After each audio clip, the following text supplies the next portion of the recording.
Hi. How's everybody doing? Is anybody scared? Just like a little bit all the time? Thank you. I was afraid I was the only coward.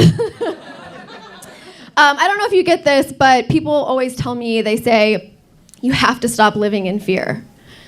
I heard this all the time during the pandemic. You have to go on living your life. We can't keep living in fear. And I'm like, why? I love living in fear. Living in fear is kind of my thing. You know, instead of live, laugh, love, it's fight, flight, freeze. I've got it all over all of my stuff. On my throw pillows, on my coffee mugs, on my lower back. In Sharpie, because tattoos are scary. I never know if they change the needle. I think they do. But women, we're forced to live in fear. It's why we're always having to practice getting out of dangerous situations. Like how to disarm an assailant, how to use your car keys as a weapon, how to say no. I just want the oil change.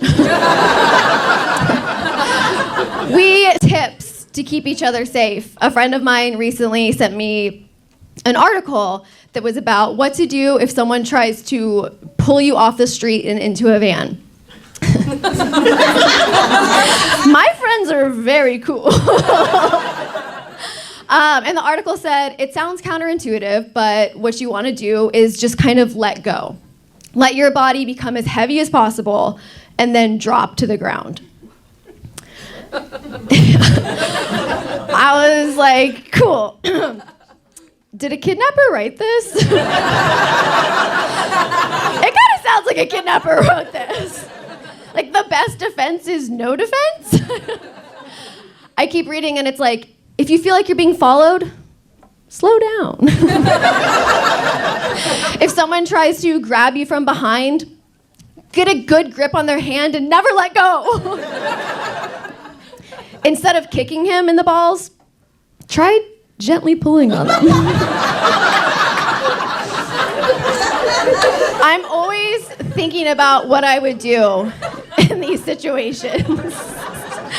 And people say, you know, don't worry about it so much. Your survival instincts will kick in. Your body will surprise you. Okay, but when has my body ever pleasantly surprised me? Like, women, we don't have happy surprises from our bodies. The closest we'll ever come is to be like, shit, did I just start my period? Nope. My vagina just sneezed. That's why we gotta keep you in a mask, buddy. Also, I know there's no way my body is going to respond appropriately in an emergency situation based on the way I react when someone just casually knocks on the bathroom door while I'm in there. I'll be in the bathroom. The door is there. I'm here. On the toilet. My pants are here, all the way at my ankles. That's an important detail in my world. And instead of just being like, you know, hold on, like somebody's in here, just a second, my first instinct is to do this. No.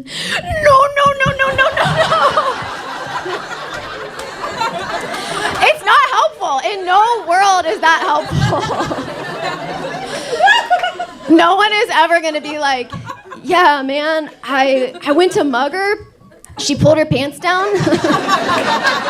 She challenged me to Red Rover. She won fair and square. She runs this block now.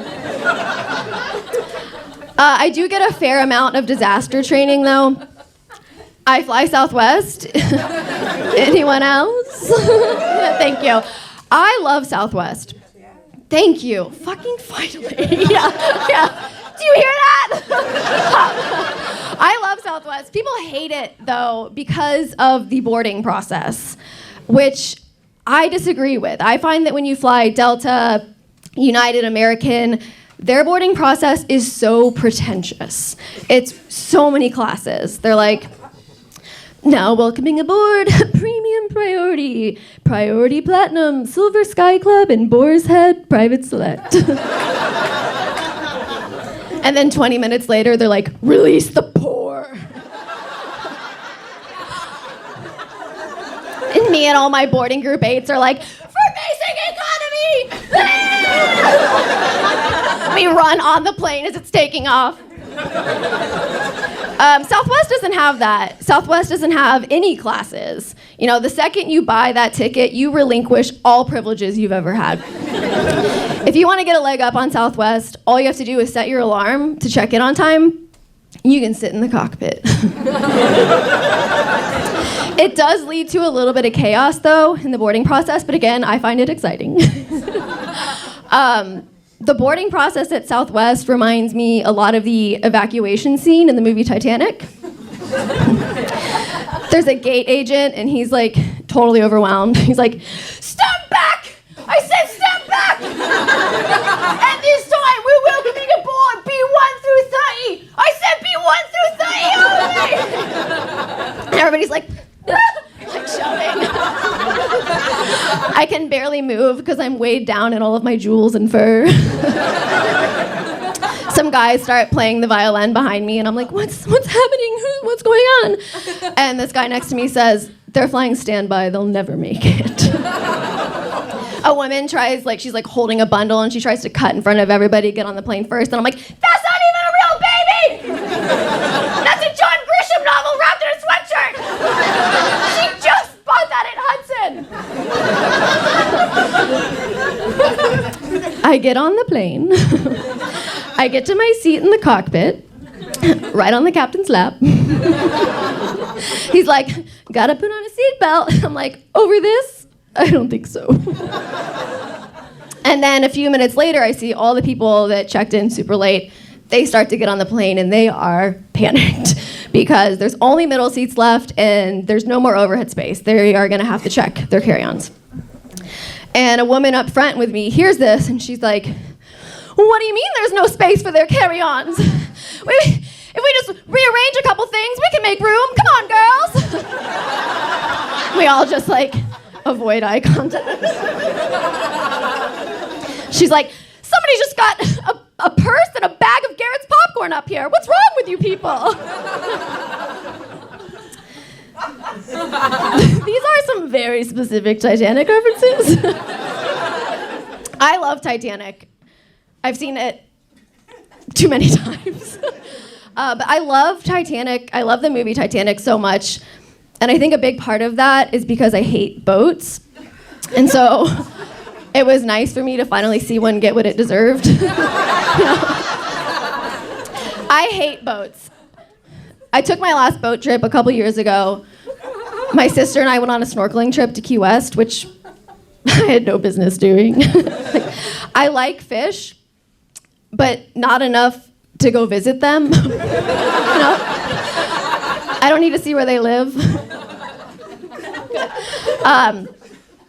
Also, I don't want to swim with a bunch of fish because I feel like there is a lack of transparency around which of them or how many of them have teeth.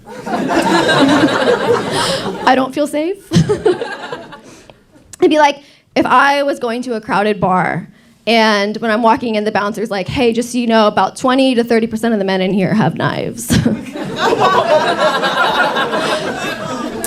They're not aggressive, they're just curious. You look as funny to them as they look to you. Don't make any sudden movements and, you know, you'll be fine. Unless you're on your period. They can smell that. The big ones go crazy for that. Just then, this big, scary dude walks over and he's like, hey, I'm Matt. Are you bleeding? I start to run away, and the bouncer's like, no, shh. It's okay, he's friendly. But if he takes a swipe at you, super easy to defend yourself. All you have to do is just like take your hand, like hold it out like this, just like this, and then just gently pull on his balls a little bit. Thank you.